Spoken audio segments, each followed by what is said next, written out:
유류세 인하 연장.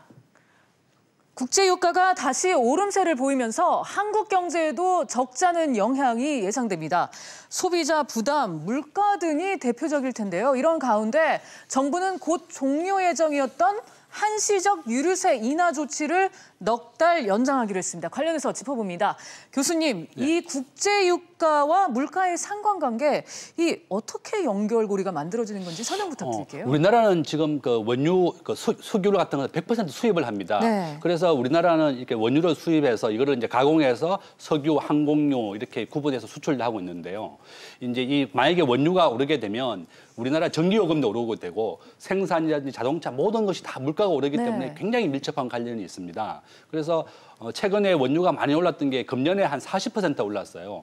미국과 이란이 이제 미국이 이란의 혁명 수비대를 이제 테러 세력으로 인정했고, 이란은 미국 군대에 대해서 또 적대 세력을 간주했고, 또 최근에 미국이 이스라엘에 대해서 뭐 골란 고원이라든지 예루살렘 수도 인정 이렇게 하니까 아랍과 이스라엘의 관계가 굉장히 안 좋아지게 되었습니다. 이렇게 중동과 서방 세계가 서로 충돌하게 되니까 국제 유가가 금년에 한 40% 오르면서 40%요? 예, 그러면서 국제 유가가 많이 오르면서 물가가 굉장히 많이 요동치고 오르고 있는 상황입니다. 네. 교수님, 이렇게 국제유가 상승에 따라서 또 여기에다가 뭐 원달러 환율 영향도 있긴 하지만 수출입 물가가 2달 연속 동반 상승을 했더라고요. 예, 이게 수출입 물가가 우리나라 수출 제일 많이 하는 게 반도체하고 석유 제품인데요. 우리나라가 이제 석유를 생산하지 않으면서 아주 유일하게 가장 많이 수출하는 게 석유 관련 업종입니다.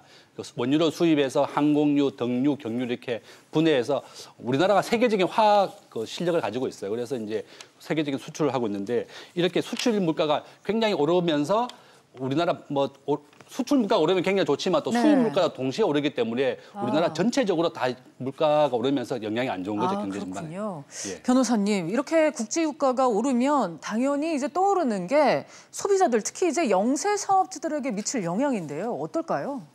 예, 유가는 바로 현대 경제 생활의 핵심인 에너지의 중요한 부분입니다. 네. 그렇기 때문에 운송료, 전기 전열, 그리고 가공 생산에 들어가는 어떤 제반 비용이 늘어날 것이고요. 그렇게 되게 되면은 물가 전반적으로 상승할 부분이 있고요.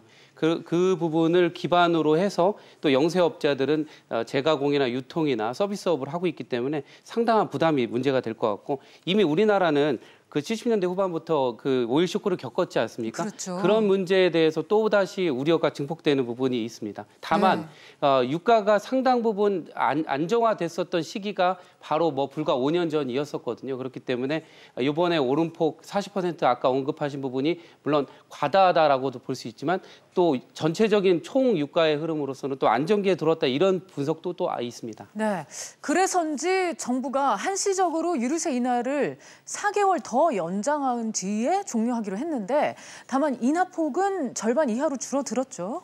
이게 나온 다음에 여러 언론에서 너무 그 정책이 급했다.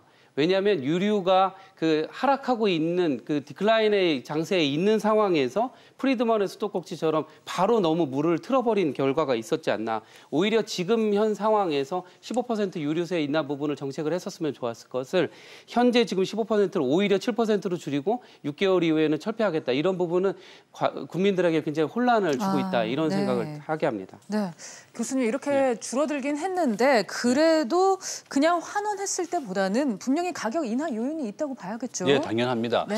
우리나라의 기름값의 한 66%가 세금입니다. 그래서 정부가 이제 66%가 세금이 부과되니까 이 가운데서 이번에 15%를 이제 5월 6일까지 15%를 인하하겠다고 했고, 그럼 5월 7일 되면 이제 15%가 오르니까 기름값이 이제 휘발유 기준으로 한 120원 올라야 되는데 요즘 물가도 어렵고 또 최저임금 해서 기업들 다 어려우니까 그러면 요거를 4개월 연장해서 그러니까 15%, 7%만 더 추가로 4개월 연장해 주게 된 겁니다. 그러면 이제 휘발유는 한 40원 정도, 그다음에 한 60원 정도가 휘발유, 그다음에 등유가 한 40원 정도고 LPG는 한 15원 정도 되더라고요. 그러면 이제 요게 끝나는 게 8월 30일 날 끝나게 됩니다. 그러면 9월 1일부터는 원래 15% 인상했던 거, 그다음에 7% 했던 게 다 없어지고 환원이 되니까 이제 휘발유는 원래대로 이제 120원씩 현재 기준보다는 더 오르게 되는 거죠. 그렇지만 일단은 정부가 좀 유류세를 더 연장해주게 되었으니까 네. 우리 서민들이나 우리 국민들에게는 좀 유리하게 된 겁니다. 네, 알겠습니다. 그러면 이번에는 이제 마지막 이슈로 넘어가 보도록 하겠습니다.